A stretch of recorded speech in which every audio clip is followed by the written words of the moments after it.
Arjun is in a miserable position. That is not the position of Arjun, the person. That is the situation of entire mankind. That is the conflict that we all face daily, every day. So first of all, it is not about Arjun and Krishna. It is not about two persons. Arjun and Krishna are both within us.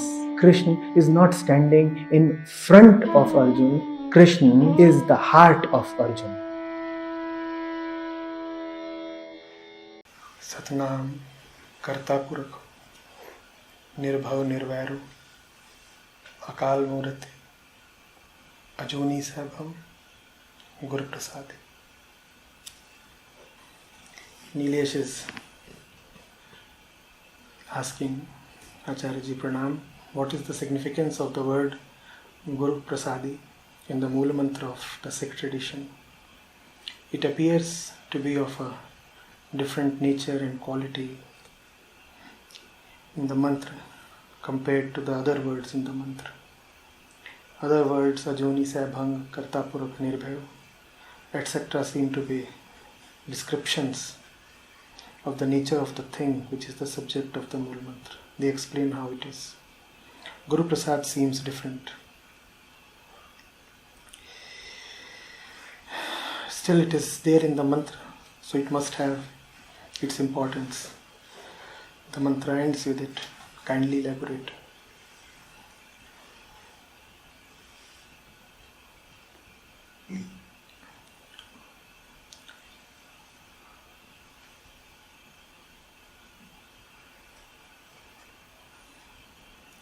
At the level of the Absolute,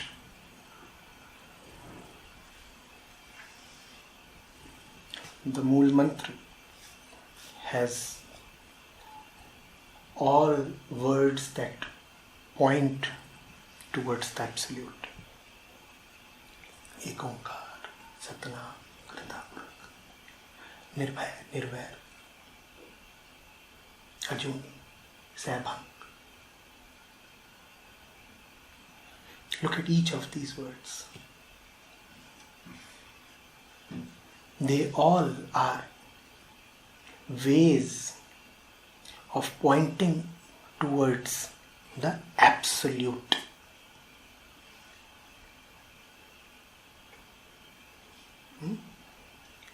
The One. The One who can only be pointed at by Onkar or Om. The One who is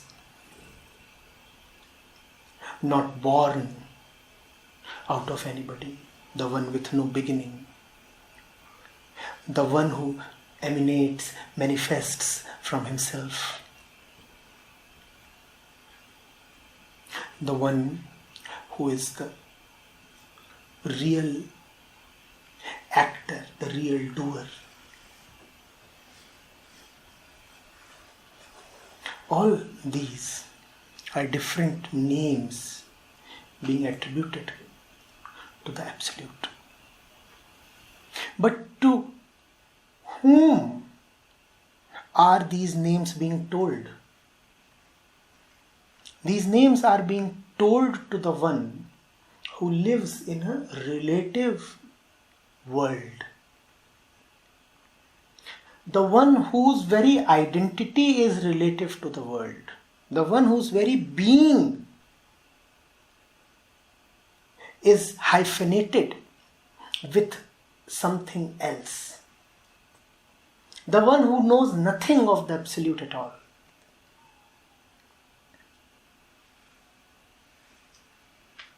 So the Absolute is being brought to the One who cannot even touch the Absolute. Why can't he even touch the Absolute? Because he lives purely in a relative domain, in the domain of duality, where everything is in relation to, based upon, as a shadow of something else. To this one, the great teacher is trying to bring the absolute. Now that is very difficult. Difficult? It is impossible. How will you bring a Juni to the one who only knows birth and death?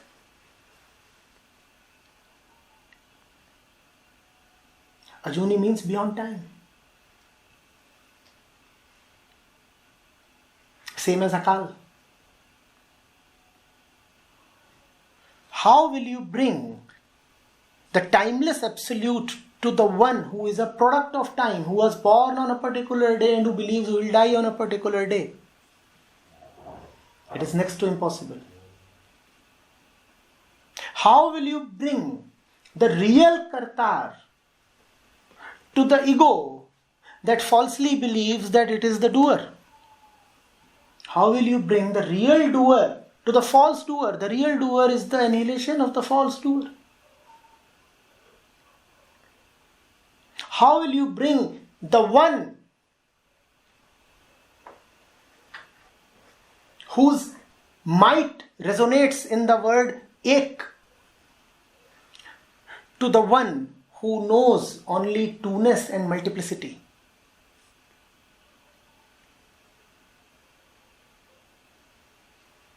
Do you see how difficult it is? How will you bring the Nirbhaya Nirvayu to the one who is always afraid and always imagines stuff that is hostile to him?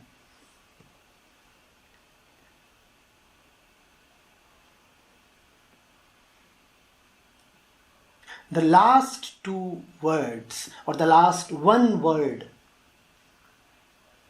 of the Mool Mantra solves this difficulty. And therefore, in spite of being the last two words, you could even say that those two words are the most important because they are the most useful. Otherwise, the absolute remains absolute. And the partial and the relative remains relative. And the two never meet.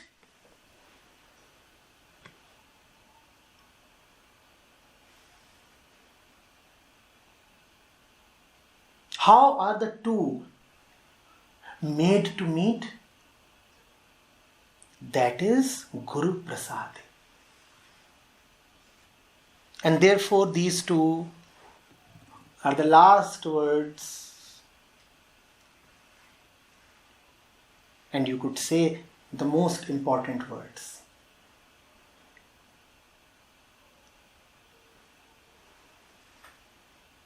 And that is why saints have surprisingly often put the Guru on a higher pedestal than even God. They say, let us be practical. They say, God is God, seated on his high throne. And we mere mortals would have remained where we are, wallowing in our lowly places. आसमां पे है खुदा और ज़मीन पे हम.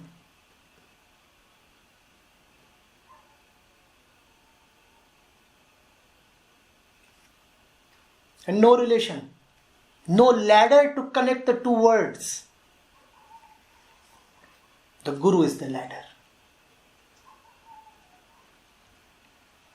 And therefore those who have really wanted to ascend to the heavens have actually valued the ladder even more than the heaven. They say without the ladder, we had been consigned to a very basal experience.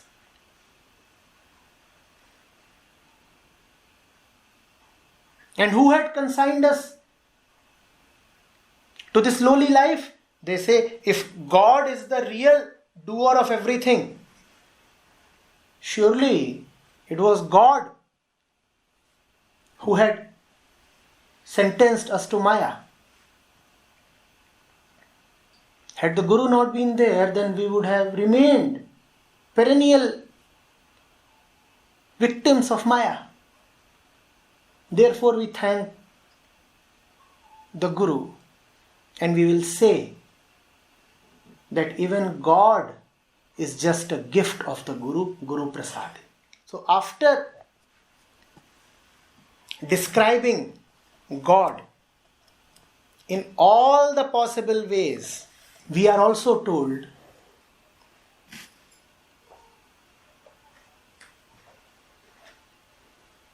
how to get Him. How to get Him? There is just one way. What is that way? Guru Prasad.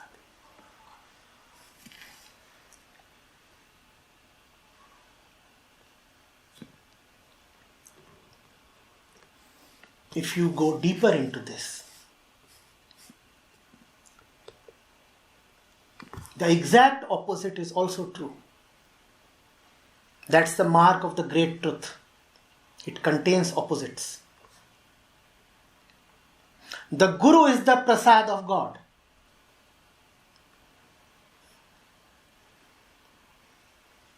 Because the Great One sits in your heart as your deep urge for liberation. Therefore, you bow down to the Guru. It's as if God has gifted you with the Guru so that you can attain God. It is as if somebody who loves you so much has sent you a guide to bring you to Him.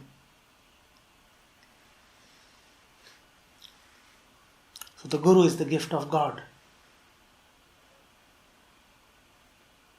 And to the living being, God is the gift of Guru.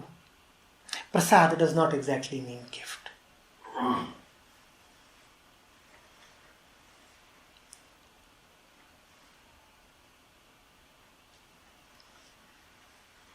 Prasad is a holy thing.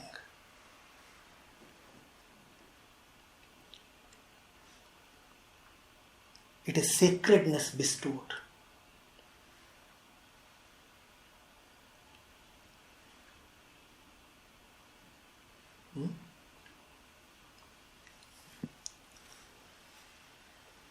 There are those who content themselves with just intellectually knowing the attributes of godliness. They are the ones who are more interested in winning debates and fooling themselves. And then there are those who actually, really, practically want liberation. Those who really and practically want liberation find out the means to be liberated. The Guru is the means. The Guru is therefore not for those whose yearning is superficial. Those who just want to know the name or the address and never want to reach. They can avoid and bypass the Guru. But those who are interested in actual attainment, for them are the words Guru Prasad. Nanak Sahib says, now that you know so much about God, the Absolute, you must also know how the Absolute is to be reached. Guru Prasad.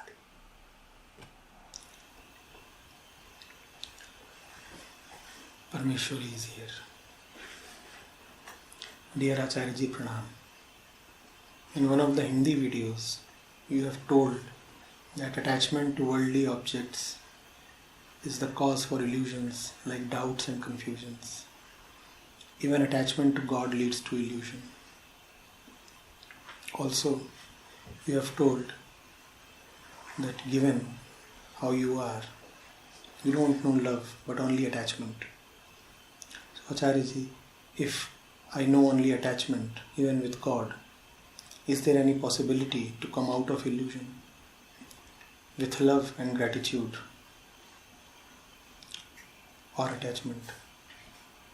Parmeshwari. What?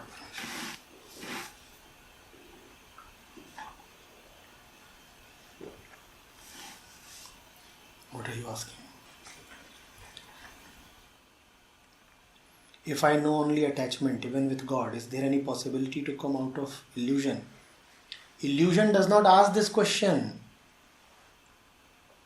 The possibility to emerge out of illusion, to break free of illusion, is what is asking this question. Who else would ask this question? Illusion remains happily in illusion. Illusion considers itself the truth, the finality, and remains happily asleep, drunk. If you are absolutely in illusion, if you are thoroughly deluded, would you even question whether you are deluded? You will say, delusion, what is delusion? I'm alright. What I'm living in is not an illusion. It is the fact, the reality. If you have started questioning, that itself shows that awakening is there. The darkness is not so deep. A few rays have already penetrated it.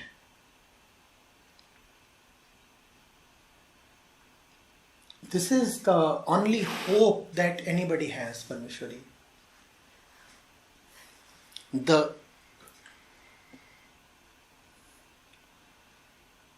hope, the possibility, the desire, the effort.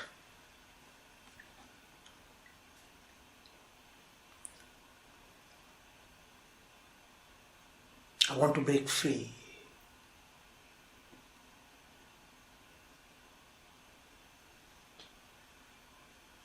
The how to gets answered subsequently.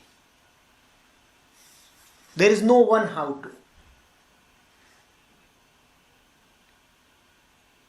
Along your journey towards freedom, you keep getting various kinds of supports as per your need and the intensity of your desire.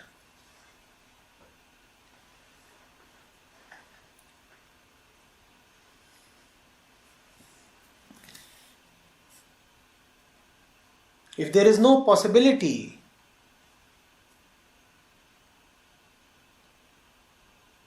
of redemption, what is Parmeshwari doing? Asking this question. What is this entire arrangement for? Why are these people wasting their time at midnight?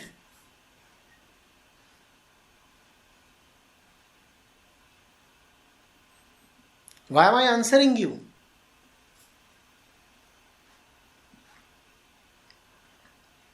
Why not go have some food and save some money? Fall happily asleep.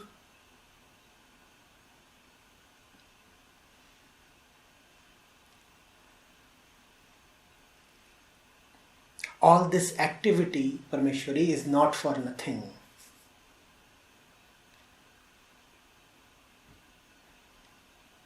All this restlessness will not go waste. All these questions have a purpose.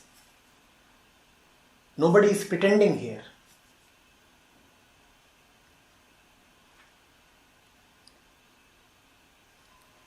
You had no need to send over this question to me. You had no need to remain participating in the program since a while now.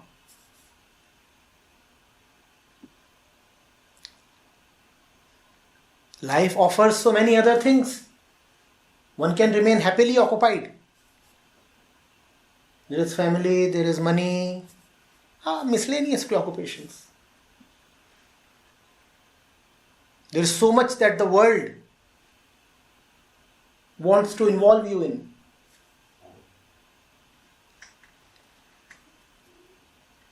Instead of engaging with all that,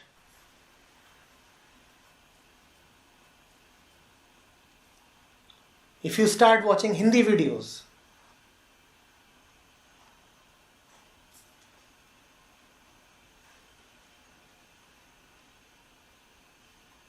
and then sending me such questions, surely something is happening.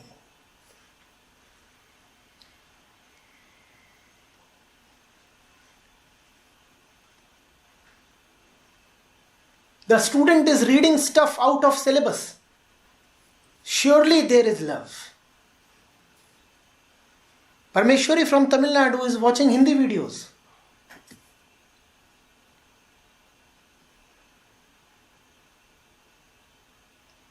Class 6 student is trying to solve class 8 problems and is spending money in buying the class 8 textbook and is struggling with the problems. Surely there is love.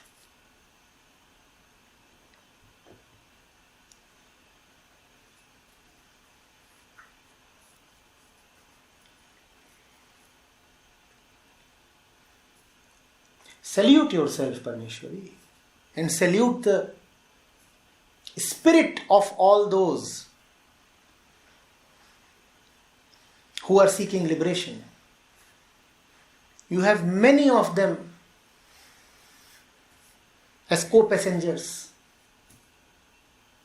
as co-worshippers.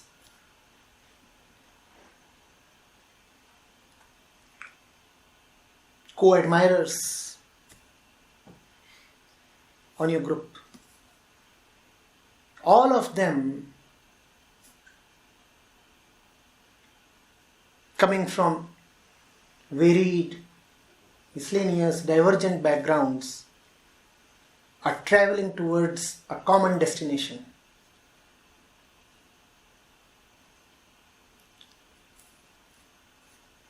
It's a real thing. The striving is real, the journey is real, the efforts are real, the destination is real.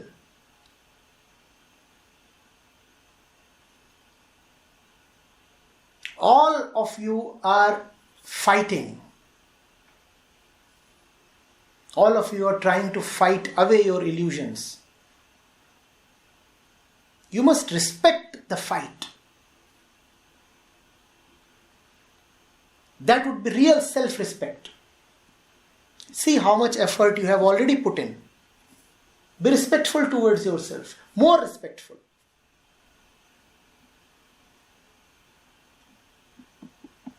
Obviously, a tremendous lot still needs to be done. But that which you have already done is by no means negligible. If you will say that there is no possibility of liberation, then you will disrespect all the effort that you have put in so far, and you will also discourage yourself from putting in more effort.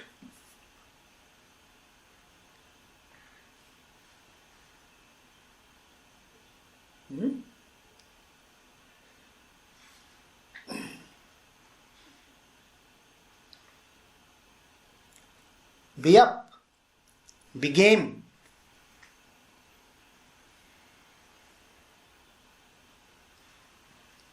We are in the thick of battle.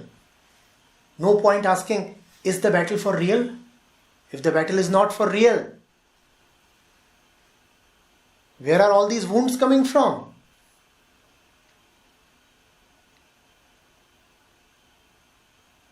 What are the sparks and the smoke about?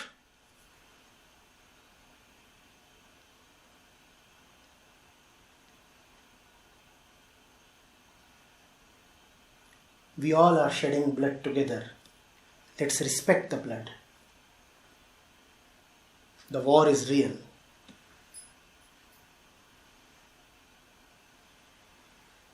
illusions would be defeated.